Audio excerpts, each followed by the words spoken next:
Aku ini pernah ada hubungan sama ibu mertua, udah diketahui dengan bapaknya sama saudara NR-nya, tapi ya malah mereka tetap mau sampai nikah gitu. Kalau kamu nggak nikahin saya, katanya, nanti saya bakal sebarin cetan kamu ini sama ibu saya. Jadi kami menghimbau kepada RZ dan pengacaranya untuk tidak menimbulkan ketegangan diksi di ruang publik. Ya pas saya pacaran, yang meratin saya tuh bukan NR, malah ibunya, kayak nyuciin baju, itu sebelum nikah loh. Dia awalnya lebih nyaman dengan ibunya dibandingkan dengan si saudara NR. Mereka itu udah pernah berhubungan badan, nanti ngelawan biar enak gitu, jangan diem aja. Laki-lakinya cuman pakai celana kolor gitu kan, karena posisi dia kan berdua di ruangan, apalagi dengan posisi pintu terkunci gitu. Dari pihak R datang ke sini untuk membuat laporan pengaduan. Norma Risma dilaporkan balik oleh sang mantan suami kepada pihak yang berwajib.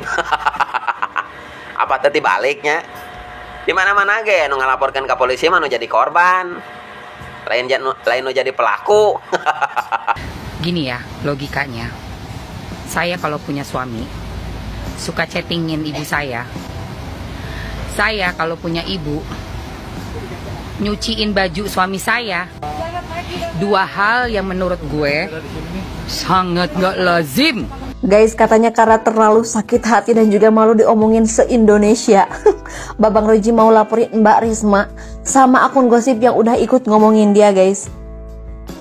Lagian salah siapa serakah? Udah diambil anaknya, ibunya juga masih mau. Kami doakan semoga ibu berikan hidayah ibu tersebut, suami terutama hidayah, dan harus bisa sudah selesai. Mengejutkan, Rozi mengaku terpaksa nikahi Norma Risma karena ancaman sebarkan chat mesum. Mantan suami Norma Risma, Rozi Zaihakiki, akhirnya muncul ke publik usai kasus perselingkuhannya dengan ibu mertua viral. Melalui kuasa hukumnya Jumadi, Rozi mengaku lebih dulu kenal dengan ibu mertuanya ketimbang Norma Risma. Namun, karena diancam bakal disebarluaskan chat mesum dengan ibu mertua, Rozi pun terpaksa menikahi Norma Risma.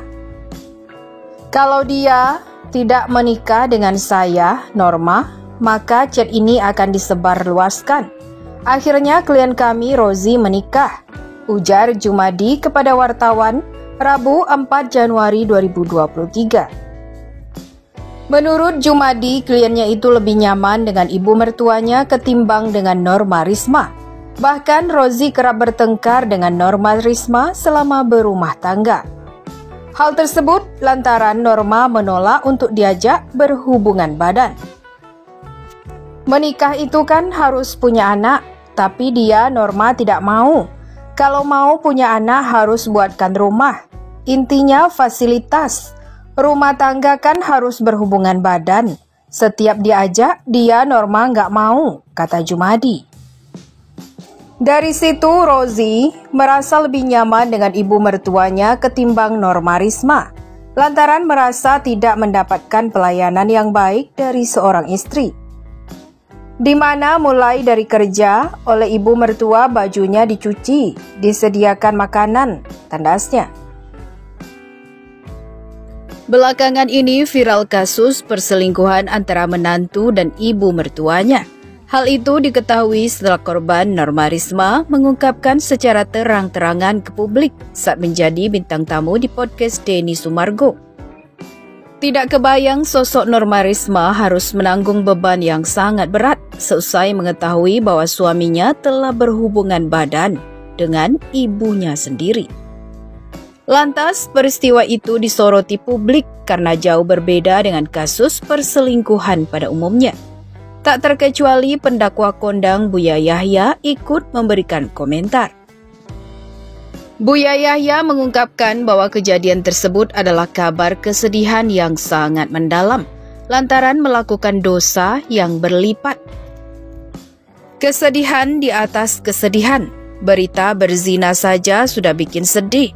Apalagi menyakiti orang, kata Buya Yahya, Dilansir dari FIFA pada Rabu 4 Januari 2023. Lebih lanjut, Buya Yahya mengatakan bahwa tidak seharusnya kasus tersebut diviralkan dan dikonsumsi publik.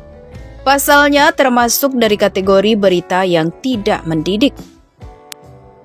Yang jelas hal ini tidak harus jadi berita besar, harus ditutup aibnya, secara otomatis tidak mendidik anak perempuannya, karena sudah merusak anak perempuannya, ungkap pengasuh Lembaga Pengembangan Dakwah dan Pondok Pesantren Al-Bahjah itu. Buya Yahya menyebutkan perbuatan zina yang dilakukan oleh pria berinisial R dengan ibu mertuanya sendiri adalah dosa di atas dosa. Seorang laki-laki, dia punya istri, berzina dengan ibunya. Kejahatan luar biasa di dalam rumah. Yang harus kita hadirkan adalah kesedihan. Kalau ada demikian itu, sedih, dosa di atas dosa, ujarnya. Buya Yahya meminta kepada publik untuk tidak membiasakan menceritakan aib kepada orang lain. Diakuinya dirinya ikut berkomentar agar tidak dibahas terlalu panjang. Jangan biasa menceritakan hal-hal semacam ini. Kami menjawab ini hanya karena membatasi semuanya agar tutup, selesain. Kasihan dia harus tobat. Mereka umat Nabi Muhammad, tutur Buya Yahya. Selain itu, ia menuturkan ada beberapa kemungkinan yang mengakibatkan terjadinya kasus tersebut. Salah satunya adalah mata yang sudah kotor dan sering menonton film dewasa. Mata sudah kotor, sudah punya yang halal masih menginginkan yang haram. Ada sebabnya, suka nonton film kotor. Kalau sudah masuk wilayah ini, segera taubat akan merusak, pungkasnya. Bagaimana menurut pendapat Anda?